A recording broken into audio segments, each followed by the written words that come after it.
Hello friends, అందరికీ నమస్కారం అండి. వెల్కమ్ టు మై ఛానల్ అద్దె భార్య. ఈ పార్ట్ చూసే ముందుగా ప్రీవియస్ పార్ట్స్ ఎవరైనా మిస్ చేసి ఉంటే ముందు అవి చూడండి ఫ్రెండ్స్. అప్పుడే మీకు స్టోరీ క్లియర్గా ఉంటుంది. అలాగే ఫస్ట్ టైం నా ఛానల్ చూస్తున్న వాళ్ళు ప్లీజ్ లైక్ చేసి, షేర్ చేసి, సబ్స్క్రైబ్ చేసుకుని మీ సపోర్ట్ నాకు అందించండి. ఇంకా లేట్ చేయకుండా స్టోరీలోకి వెళ్ళిపోదామా? హాస్పిటల్లో తనుజకి ట్రీట్మెంట్ జరుగుతూ ఉంది. ఐసీయూ రూమ్ బయట ఆమెకేం జరుగుతుందా అని కంగారు పడుతూ అటువైపే చూస్తూ ఉంది రేఖ. ధీరజ్ మాత్రం ఆ విషయం గురించి అసలు ఏమీ పట్టించుకోకుండా ఎవరెవరికో ఫోన్ కాల్స్ చేస్తూ దాత్రి గురించి డీటెయిల్స్ కనుక్కుంటూ టెన్షన్ పడుతూ ఉన్నాడు. అది చూసిన రేఖకి చాలా కోపం వచ్చింది. దుర్మార్గుడు, కట్టుకున్న పెళ్ళం ప్రాణాపాయ స్థితిలో ఉంటే తనని ఏమాత్రం పట్టించుకోకుండా పారిపోయిన ప్రియురాల కోసం ఆరాలు తీస్తున్నాడు. వెదవా అని మనసులో అతన్ని కచ్చిగా తిట్టుకుంటూ ఉంది ఆమె.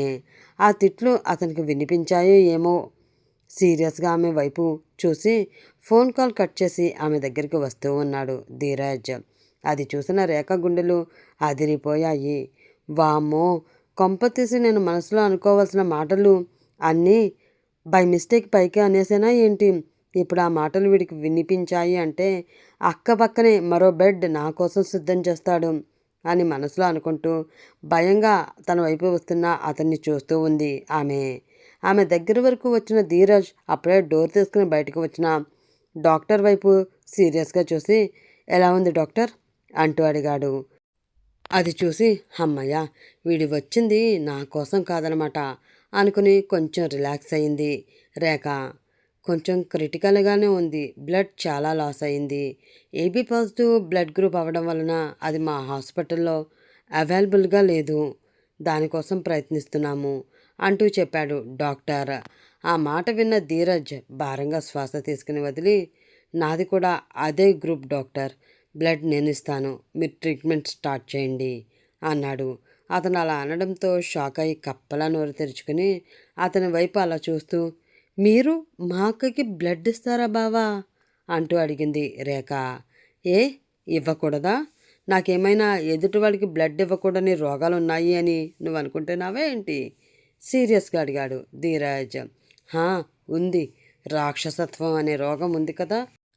నీ బ్లడ్ మా అక్కకి ఎక్కిస్తే ఆ రోగం ఎక్కడ తనకి కూడా వస్తుందని భయపడి చేస్తున్నాను అంతే అని మనసులో అనుకుని, చిచ్చి అది కాదు బావా, అక్కంటే మీకు అస్సలు నచ్చదు కదా, తనకి మీరు బ్లడ్ ఇస్తారా అని డౌట్ వచ్చి అడిగానంతే అంది రేఖ. హా, మీ అక్కంటే నాకు పడదు నిజమే, కానీ తను ప్రమాదంలో పడింది నా దాత్రిని కాపాడబోయి. అందుకే అక్కడ దాత్రి వెనక వెళ్లకుండా తను దూరంగా వెళ్ళిపోతున్నది కూడా చూస్తూ చచ్చిపోతున్న మీ అక్కని తీసుకువచ్చి ఇక్కడ పడేశాను. ఇప్పుడు చావకుండా బ్లడ్ ఇస్తున్నాను అంతే తప్ప తన మీద ప్రేమ కారిపోయి కాదు. ఈ విషయంలో నీకు క్లారిటీ వస్తే లెగిసాక దానికి కూడా క్లారిటీగా చెప్పు చావు, లేదంటే అనవసరంగా ఆశలు పెంచుకోవచ్చు అని చెప్పి ఆ రూమ్లోకి వెళ్ళాడు ధీరజ్. అటువైపు చూస్తూ, దుర్మార్గుడా, ఒక్కసారి కూడా నీ గురించి పాజిటివ్గా అనుకునే ఛాన్స్ ఇవ్వవేంట్రా బాబు? అసలు నీలాంటి వెధవలో మార్పంటూ వస్తుందంటావా అని మనసులో అనుకుంటూ అలానే ఉండిపోయింది రేఖ. కోపంగా ఇంటికి వచ్చిన సహస్ర, మమ్మీ మమ్మీ అంటూ గట్టిగా అరుస్తూ ఉంది. కిచెన్లో కూర్చుని ధర్మేంద్ర అన్న మాటలను తలుచుకుంటూ ఏడుస్తూ ఉన్న సుధకి ఆ మాట వినిపించడంతో కంగారుగా లేచి కళ్ళు తుడుచుకుని అక్కడే ఉన్న సింక్ దగ్గర కొంచెం మొహం కడుక్కుని బయటికి వెళ్ళి సహస్రాన్ని చూస్తూ, ఏమైందమ్మా, ఎందుకు అంత గట్టిగా పిలుస్తున్నావు అంటూ అడిగింది. డాడీ ఎక్కడా? ఈరోజు ఆయన సంగతి అటో ఇటో తేల్చి పాడేయాలి ఆవేశంగా అడిగింది సహస్ర. ఆ మాటకి ఏం సమాధానం చెప్పాలో తెలియక అతను ఉన్న గది వైపు మౌనంగా చూస్తూ ఉంది సుధా. ఆమె చూపు అర్థం చేసుకుని, ఓ, గదిలో ఉన్నారా? అయితే నువ్వు కూడా రా మమ్మీ, ఈరోజు ఆయన అసలు ఏమనుకుంటున్నారో కొంచెం గట్టిగా ఇద్దరం కలిసి అడిగేద్దాం అంటూ ఆమె చెయ్యి పట్టుకుంది సహస్ర. కానీ సుధా అడుగులు ఏమాత్రం ముందుకు పడలేదు. దాంతో ఆమె వైపు చూస్తూ, రా మమ్మీ, నేను రమ్మని పిలుస్తూ ఉంటే రాకుండా రాయిలా అలా నిలబడిపోయావే అంటూ అడిగింది సహస్ర. ఏమీ లేదు బేబీ, నువ్వెళ్ళు, నాకు కిచెన్లో కొంచెం పని ఉంది అంటూ చెప్పి ఆమె చేతి నుండి తన చేతిని విడిపించుకుని కిచెన్లోకి వెళ్ళిపోయింది సుధా. వింతగా ఉన్న ఆమె ప్రవర్తనను చూసి అయోమయంగా ఫీల్ అవుతూనే ధర్మేంద్ర ఉన్న గదిలోకి వేగంగా వెళ్ళి డాడీ అంటూ గట్టిగా పిలిచింది ఆమె. కిటికీ నుంచి బయటికి చూస్తూ బాధగా ఆలోచిస్తూ ఉన్న ధర్మేంద్ర ఆ పిలుపుతో అదిరిపడి ఒక్కసారిగా తన ఫేస్లో ఫీలింగ్ మార్చేసి మళ్ళీ ఏం వచ్చి పడింది అంటూ ఆమె వైపు తిరిగి ఎందుకు అలా అరుస్తున్నావు అంటూ చిరుకోపంగా అడిగాడు. నిజం చెప్పండి డాడీ, అసలు మీరు చేస్తున్న ఈ కుట్ర వెనక ఉన్నదెవరు? ఎందుకు నా వెనక మీరు అందరూ కలిసి ఇంత కుట్ర చేస్తున్నారు? నన్ను మోసం చేయాలని ఎందుకు చూస్తున్నారు? సీరియస్గా అడిగింది సహస్ర. దాంతో కొంచెం కంగారు పడ్డాడు ధర్మేంద్ర. ఏంటి బేబీకి నిజం తెలిసిపోయిందా ఏంటి అని మనసులో భయంగా అనుకుంటూనే దేని గురించి బేబీ నువ్వు మాట్లాడుతున్నది, కొంచెం సరిగ్గా చెప్తావా అంటూ అడిగాడు అతను. అంతా తెలిసి కూడా దేని గురించి అని ఎలా అడుగుతున్నారు డాడీ? నా జాబ్ అంటే నాకెంత ఇష్టమో, నేను ఎంత కష్టపడి ఆ జాబ్ని సంపాదించుకున్నానో తెలిసి కూడా మీరు నన్ను భ్రమలో ఉంచడానికి కావాలనే కదా ఆ ఏసీపీ దగ్గర నన్ను బఫూని చేసి నిలబెట్టావు. ఆల్రెడీ ఆ సీక్రెట్ ఆపరేషన్ని ఆయనకిచ్చి ఆయన్ని కనిపెట్టుకుంటూ ఉండమని నాకు ఆర్డర్ వేశావు. అసలు ఇందులో నీ ఉద్దేశం ఏంటి అంటూ సీరియస్గా అడిగింది సహస్ర. ఆ మాటతో కొంచెం రిలాక్స్డ్గా ఊపిరి తీసుకుని దురుద్దేశం ఏమీ లేదు, సదుద్దేశమే. నీకు నీ జాబ్ అంటే చాలా ఇష్టం, కానీ అందులో ఉన్న ప్రాబ్లం ఏంటో, అవి చుట్టుముట్టినప్పుడు వాటి నుండి ఎలా బయటపడాలో అన్న విషయంపై నీకు ఎటువంటి అవగాహన లేదు. అందుకే మా డిపార్ట్మెంట్లోనే సిన్సియర్ ఆఫీసర్ అయిన ఆ ఏసీపీ దగ్గర నిన్ను జూనియర్గా పెట్టాను. నిజమే, అతన్ని చూస్తూ వాచ్ చేస్తూ ఉండమన్నాను. దాని అర్థం అతను ఏదో తప్పు చేస్తున్నాడు, నువ్వు అతన్ని రెడ్ హ్యాండెడ్గా పట్టేసుకుని ఆ తప్పుని అందరి ముందు నిరూపించి అతన్ని కోర్టులో నిలబెట్టి శిక్ష పడేలా చేసి గౌరవనీయులైన రాష్ట్రపతి గారి చేతుల మీదుగా మెడల్ అందుకుంటావు అని కాదు. అతను ఏ విషయాన్ని ఎలా డీల్ చేస్తున్నాడో, ఏ సిచ్యువేషన్ని ఎలా హ్యాండిల్ చేస్తున్నాడో, ప్రాబ్లం ఎదురుగా వస్తే ఎలా సాల్వ్ చేస్తున్నాడో అన్న విషయాన్ని దగ్గరుండి వాచ్ చేసి నేర్చుకుంటావు అని. ఇప్పుడైనా అర్థమైందా నేను నిన్ను చేస్తున్న మోసం ఏంటో? సూటిగా ఆమెని చూస్తూ అడిగాడు ధర్మేంద్ర. ఆ మాటకి తింగరగా ఒక నవ్వు నవ్వుతూ ఐఎమ్ సారీ డాడీ, ఈ విషయం తెలియక మిమ్మల్ని అపార్థం చేసుకున్నాను. ఇప్పుడు అర్థమైంది డాడీ. అంటే ఆ ఏసీపీ నాకు శత్రువు కాదు, దేవుడు. నా జీవితాన్ని ఒక మలుపు తిప్పడానికి వచ్చిన దేవుడు. అతనితో గొడవలకి పోకుండా అతను చేసే పనులను జాగ్రత్తగా అబ్జర్వ్ చేస్తూ నేను అతను అంతటి దాన్ని అవ్వాలి, అంతే కదా అడిగింది సహస్ర. అతనంతటి దానివి ఏమవుతావులే కానీ అతన్ని పెళ్లి చేసుకుని అతని దానివవ్వు, అది చాలు నాకు. ఆ తర్వాత నీ పతిదేవుడు ఆయన పాపానికి నీతో రోజు కాళ్ళు కడిగించుకుని పాలాభిషేకం ఎలా చేయించుకోవాలో అతను చూసుకుంటాడులే చిన్నగా గొనిగాడు ధర్మేంద్ర. ఏంటి డాడీ అతను అన్నమాట అర్థం కాక అడిగింది సహస్ర. ఏమీ లేదు, ఇప్పటికైనా పద్ధతిగా నడుచుకో, పిచ్చి పిచ్చి వేషాలు వేసి అతనితో పనిష్మెంట్లు ఇప్పించుకోకు అని చెప్తున్నా అంతే అని ధర్మేంద్ర కవర్ చేసుకోవడంతో సరే డాడీ, ఇక నుంచి మీరే చూస్తారు కదా ఈ సహస్ర అంటే ఏంటో.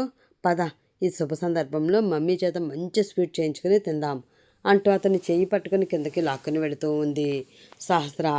వద్దు అని చెప్పలేక కష్టంగానే ఆమె వెనక్కి వెళ్ళాడు ధర్మేంద్ర. మమ్మీ, డాడీకి నాకు మంచి స్వీట్ రెడీ చేసి తీసుకురా అంటూ హాల్ నుంచి అరిచింది సహస్ర. అలా ఆమె డాడీ అని కూడా అనడంతో కిచెన్ గుమ్మం వరకు వెళ్ళి బయటికి చూసిన ఆమెకి నవ్వుతూ మాట్లాడుకుంటున్న తండ్రి కూతుళ్ళు కనిపించారు. అతని మొహం చాలా ప్రశాంతంగా ఉండడంతో అతను తనని క్షమించాడేమో అనుకుని కంగారుగా సహస్ర అడిగిన స్వీట్ రెడీ చేస్తూ ఉంది సుధా. ఒక 15 నిమిషాల తర్వాత తను రెడీ చేసిన స్వీట్ తీసుకుని వెళ్ళి వాళ్ళిద్దరి ముందు పెట్టింది ఆమె. సహస్ర కొంచెం ఆ స్వీట్ టేస్ట్ చూసి అదిరిపోయింది మమ్మీ, ఈరోజు చాలా అంటే చాలా బాగా చేసావు ఈ స్వీట్ అని పొగుడుతూ ఆ స్వీట్ తింటూ ఉంది.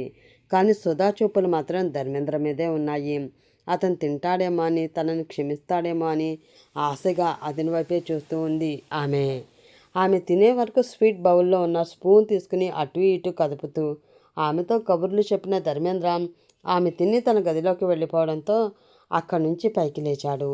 అది చూస్తున్న సుధా అయ్యో తినకుండా లెగుస్తున్నారేంటి ధర్మ అంటూ అడిగింది. ఆమె వైపు చూడకుండా నీ నిజస్వరూపం తెలియని సహస్రకి అది తీయగా చాలా రుచిగా అనిపించవచ్చు, కానీ నీ నిజస్వరూపం ఏంటో నువ్వేంటో బాగా తెలిసిన నాకు అది చేదుగా విషంలా అనిపిస్తుంది. నువ్వు పెట్టే విషయం తిని చావాలని నాకు అప్పుడే లేదు. నా కూతురి జీవితాన్ని సరిదిద్దే వరకు నాకు చావు రాకూడదని కోరుకుంటున్నాను. అప్పటి వరకు నీ చేతులతో చేసినవి ఏవి కూడా నేను ముట్టుకోను అని చెప్పి తన గదిలోకి వెళ్ళిపోయాడు ధర్మేంద్ర. ఆ మాటతో సుధకి మళ్ళీ దుఃఖం ముంచుకు వచ్చింది. దాంతో అక్కడే కూలబడి కన్నీళ్లు పెట్టుకుంటూ ఉంది ఆమె. డిన్నర్ చేయడం కోసం టేబుల్ ముందు కూర్చున్నారు ధాత్రి, ఆకాష్. సుగుణ భోజనం వడ్డిస్తూ ఉండడంతో మెల్లిగా అది తింటూ ఉంది ధాత్రి. అది చూసి, ధాత్రి, అలా వైట్ రైస్ ఎంతసేపని తింటావు? కూరలన్నీ ఈరోజు టేస్టీగానే ఉన్నాయి, కొంచెం ట్రై చేయి అంటూ చెప్పాడు ఆకాష్. దాంతో ఉలిక్కిపడిన ఆమె తన ప్లేట్ వైపు చూడగా ప్లేట్లో ఎన్ని కర్రీస్ ఉన్నా సరే వైట్ రైస్ మాత్రమే తింటూ ఉండడం గమనించి, ఓహో సారీ ఆకాష్ గారు, చూసుకోలేదు అంటూ అన్నం కూరతో కలుపుకుంటూ ఉంది. ఆమె మొహంలోకి దీక్షణంగా 2 నిమిషాలు చూసి, ఏ విషయం గురించైనా బాగా ఆలోచిస్తున్నావా అంటూ అడిగాడు ఆకాష్. దాంతో షాక్ అయిన ఆమె, లేదు ఆకాష్ గారు, నాకేం ఆలోచనలు ఉంటాయి, దేని గురించి ఆలోచించడం లేదు అంటూ చెప్పింది. లేదు అని నువ్వు అబద్ధం చెప్పినా ఉంది అంటూ నీ కళ్ళు నిజం చెప్తున్నాయి ధాత్రి. ఏదో జరిగింది, దేని గురించో నువ్వు బాగా ఇబ్బంది పడుతున్నావు.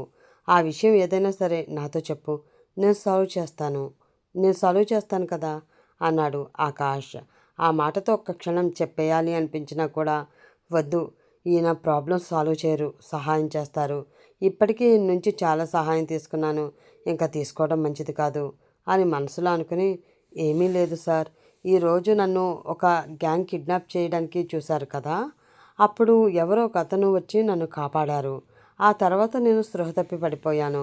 దాంతో అక్కడ ఏం జరిగింది ఏంటో నాకు తెలియదు, కానీ నేను కళ్ళు తెరిచి చూసేసరికి ఈ ఇంట్లో ఉన్నాను. అది ఎలా సాధ్యమా అని ఆలోచిస్తున్నాను అంతే అంది ధాత్రి. దాంట్లో ఆలోచించడానికి ఏముంది, నిన్ను సేవ్ చేసిన అతనే నిన్ను ఇక్కడికి తీసుకువచ్చి నాకు అప్పగించాడు.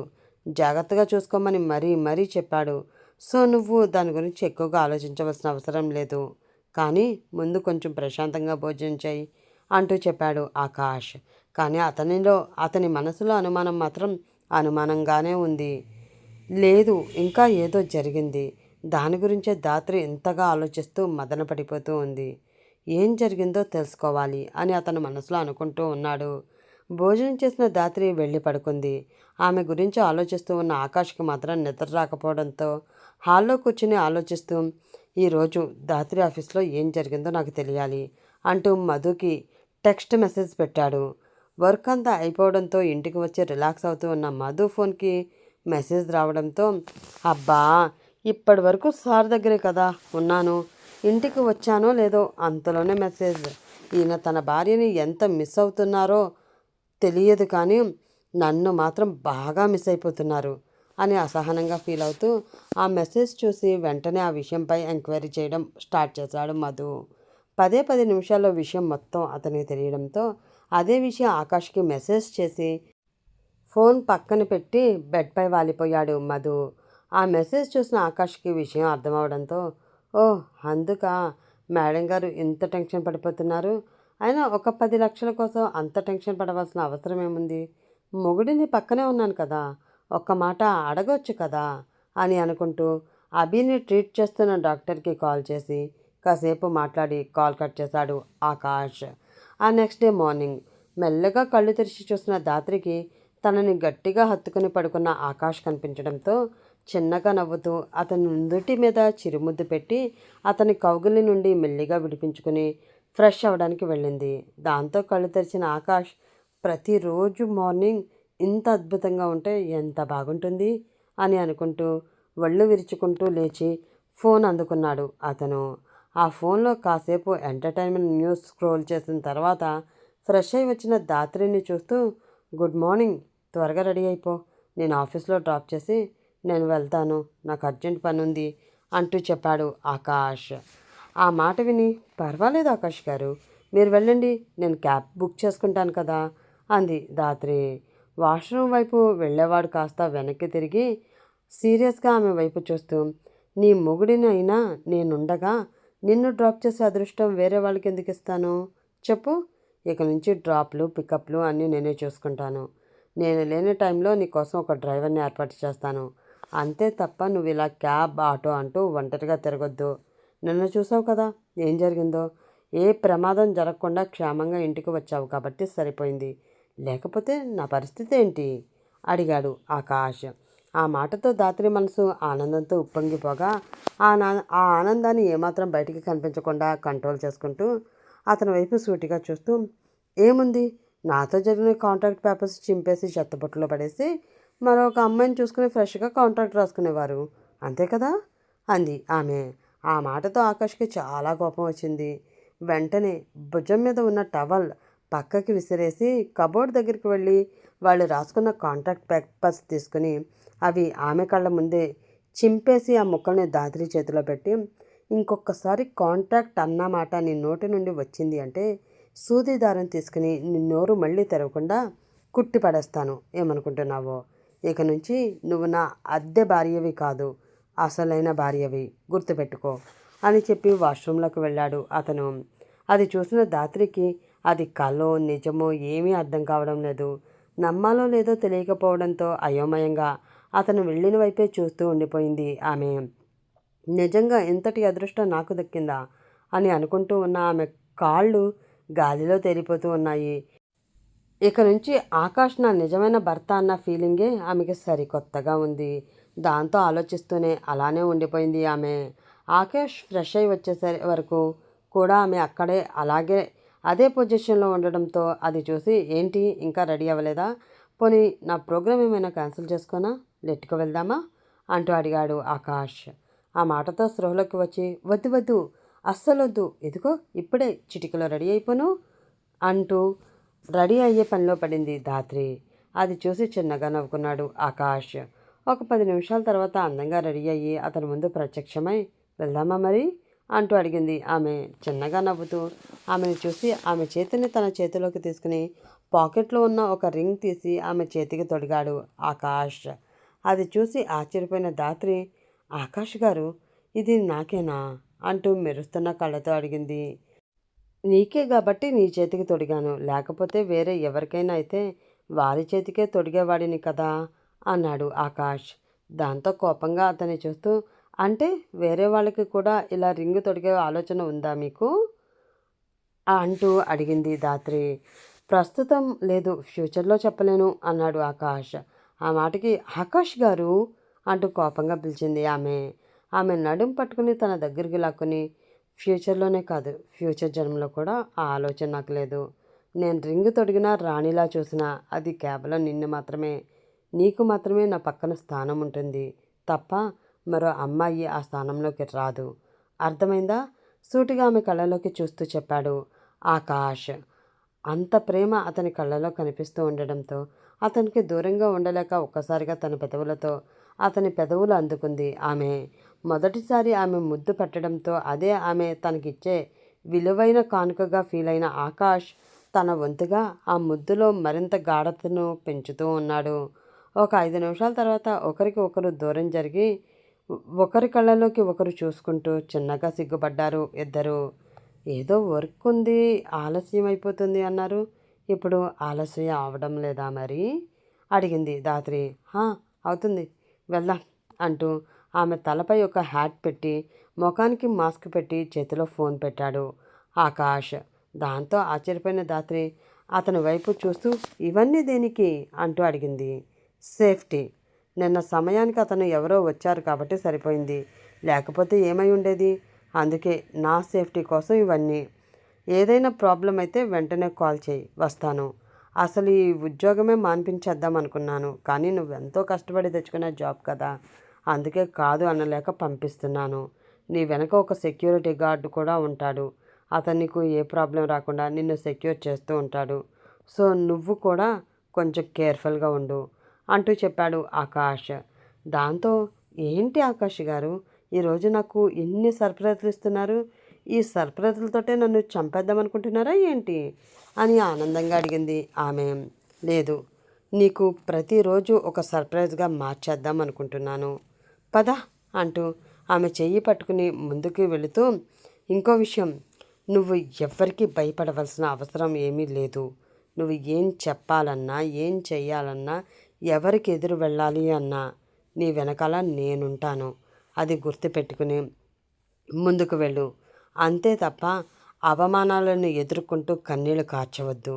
నీ కంటిలో మరొక్కసారి కన్నీరు చూశాను అంటే అస్సలు ఊరుకోను, చెప్తున్నాను అంటూ ఆమెకి వార్నింగ్ ఇచ్చాడు ఆకాష్. దాంతో అతను అలా చూస్తూ ఉంది ధాత్రి. ఆమెని ఆఫీస్లో డ్రాప్ చేసి తన పని మీద తాను వెళ్ళిపోయాడు ఆకాష్. అతను ఇచ్చిన ధైర్యంతో ఆఫీస్లో అడుగుపెట్టిన ధాత్రికి ఎదురు వచ్చింది భవ్య. ఆమె అవతారం చూస్తూ గట్టిగా నవ్వుతూ, ఏంటి నిన్న వచ్చిన రౌడీలకి భయపడి ఇలా ముసుగు వేసుకుని తిరుగుతున్నావా?